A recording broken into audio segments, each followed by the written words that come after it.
Radio city podcast कथा कट्टा RJ Chaitrali सोबत. काही नाती जन्माने मिळतात तर काही नशिबाने.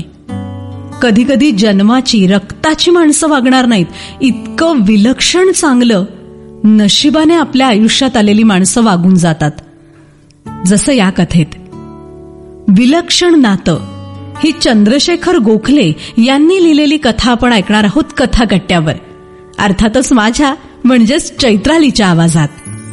विलक्षण नातं.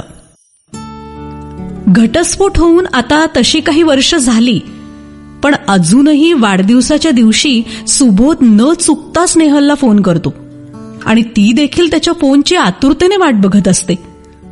सुबोधचा फोन आला की ती सुद्धा त्याला शुभेच्छा देते, कारण दोघांचा वाढदिवस एकाच दिवशी असतो.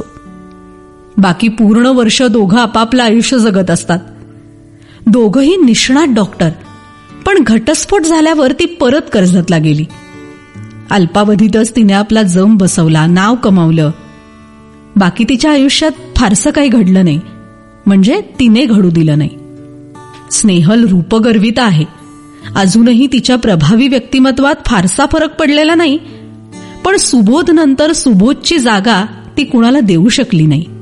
सुबोधने मात्र दुसरं लग्न केलं आणि वनितासारखी सुस्वभावी सोज्वळ बायको त्याला मिळाली. कोणी न कळवता काही बातम्या कळतात तशी ही बातमी स्नेहलच्या कानावर गेली आणि खातरजमा करून तिने अभिनंदन आणि शुभेच्छांसह एक छानसा आहेर त्याला पाठवला. काही दिवसांनी वनिता सुबोधला मुलगी झाल्याची बातमी मिळाली आणि स्नेहलने आवर्जून बाळंतविडा पाठवला. आता स्नेहल वनिता आणि सुबोधची मुलगी जानकी या दोघींच्याही वाढदिवसाला फोन करते आणि त्यानिमित्ताने दोघीत बोलणं होतं. दोघीत बोलणं म्हणजे काय तर सुबोधचं कौतुक कौतुक आणि कौतुक. मग घटस्फोट का झाला हा प्रश्न ना वनिताने सुबोधला विचारला ना स्नेहलला. जानकीच्या बारशाला वनिताने स्नेहलला आग्रहाने बोलावलं, पण ती आली नव्हती. उगीच लोकात चर्चा नको असाच विचार तिने केला असेल. काही प्रश्नांची उत्तरं वेळ आल्यावर कळतात तसं झालं. बारशाला निमंत्रण मिळूनही स्नेहल गेली नव्हती, पण सुबोधचा अपघात झाल्याची बातमी आल्यावर ती स्वतःला अडवू शकली नाही. ती आलेली सुबोधच्या मोठ्या बहिणीला अजिबात आवडलं नाही, पण तिचाही नाईलाज झाला, कारण जानकी जेमतेम 2 वर्षांची आणि वनिताला दमा उठला होता. तशी वनिता दमेकरीच होती. दम्यामुळे तिच्या मोहक रूपावर खंगल्याचं सावट पसरलं होतं. सुबोधची प्रकृती गंभीर होत चालली होती. डॉक्टर शर्थीचे प्रयत्न करत होते, पण सुबोधकडे बघू की वनिताकडे असं स्नेहलला झालं होतं. पण शेवटी माघार घेऊन सुबोधने स्नेहलची सुटका केली. सुबोधने या जगातूनच स्वतःला सोडवून घेतलं. स्नेहल होती म्हणून वनिता हा आघात झेलू शकली. सुबोधच्या बहिणीचा ताईचा तसाही काही उपयोग नव्हता. स्नेहलने मात्र आल्याबरोबर पदर खोचला तो या घराची जबाबदारीच घ्यायला. हे घर तिला काही परकं नव्हतं. ती या घरात हक्कानं 4 वर्ष वावरली होती. आपल्या पसंतीने घर सजवलं होतं. घर सजवण्यात ती मनापासून रमली होती. सुबोधनेही तिचं घर तसंच ठेवलं होतं जसं ती सोडून गेली होती. मग तिला का सोडलं हा प्रश्न होताच. पण स्नेहलनेच वनिताला एक प्रश्न विचारला. सुबोधने कुंदा, सायली, चमेली, मोगरा यासारखी सुगंधी फुलांची इतकी झाडं का लावली? वनिता म्हणाली, माझ्यासाठी लावली. तुला फुलांचा सुगंध इतका आवडतो? स्नेहलने स्वाभाविकपणे विचारलं. वनिता खिन्न हसत म्हणाली, आवडतो म्हणण्यापेक्षा माझ्यासाठी तो आवश्यक आहे. माझा दमा मानसिक आहे, पण तो जोरदार आहे. अजगराच्या पोटात गिळला गेलेला प्राणी काही काळ जिवंत असतो ना, तशी मी या दम्याच्या सावलीत जगत होते.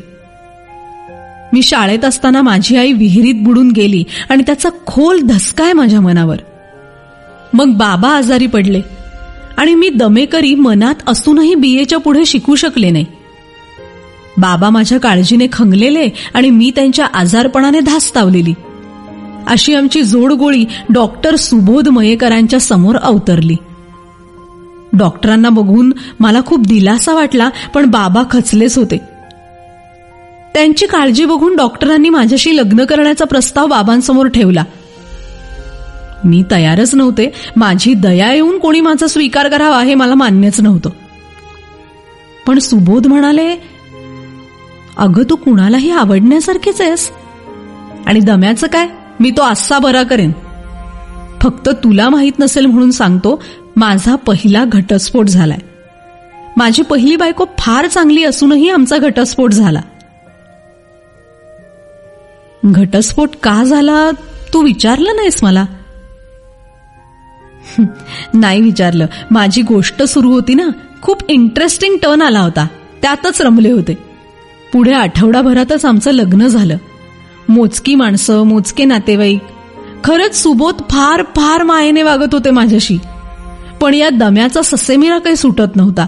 त्यावर ते उपाय शोधत असताना एका ग्रंथात त्यांना या सुगंधी फुलांच्या उपचाराचा शोध लागला आणि डॉक्टर माळीबुवा बनले. दिवस रात्र खपून त्यांनी घरासमोर ही फुलबाग फुलवलीय. लोक बायकांना दागिन्याने मढवतात, पण सुबोधनी मला फुलांनी मढवलं आणि माझ्या प्रकृतीत खूप सुधारणा झाली. त्याचबरोबर सुबोधनी माझी तयारी करून घेतली. कितीही काळजी घेतली तरी बाबांना आपण वाचवू शकणार नाही. त्यामुळेच बाबा गेल्याचं दुःख मी झेललं आणि डॉक्टर तयार नसताना मातृत्वही हिमतीने पेललं. 7व्या महिन्यानंतर खूपच त्रास व्हायला लागला, पण तिथे सुबोधची ट्रीटमेंट मला कळली. होणारा त्रास वरच्यावर कसा परतवायचा हे त्यांनी मला सहज शिकवलं होतं. त्यावेळी या सुगंधी फुलांनी मला खूप सोबत केली. म्हणून तर बाळाचं नाव आम्ही जानकी ठेवलं.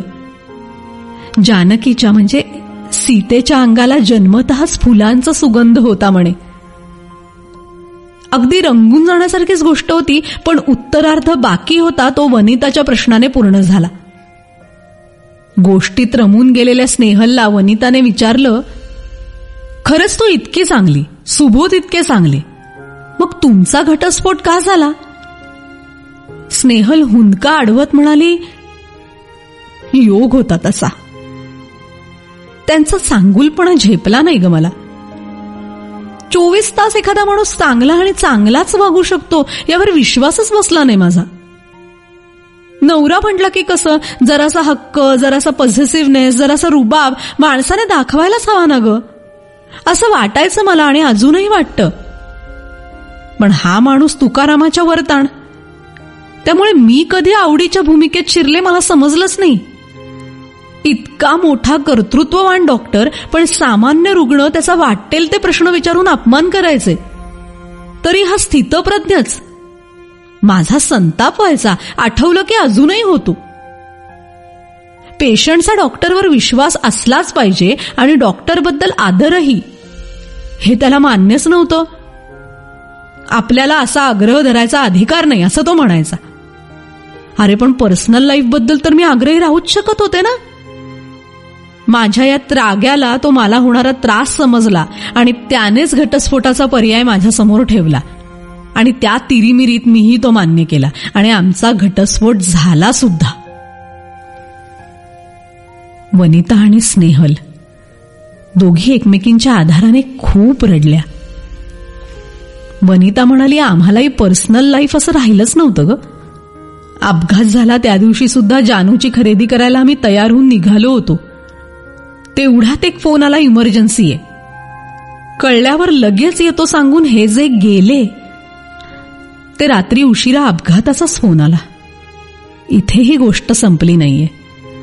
दिवस कार्य झाल्यावर सुबोधची बहीण सांत्वनाचे 4 शब्द बोलून गेली आणि मग पूर्ण विचार करून स्नेहल जानू आणि वनिताला घेऊन कर्जतला आली.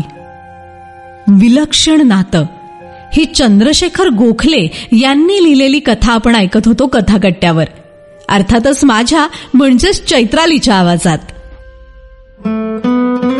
रेडिओ सिटी पॉडकास्ट कथा कट्टा, आरजे चैत्राली सोबत.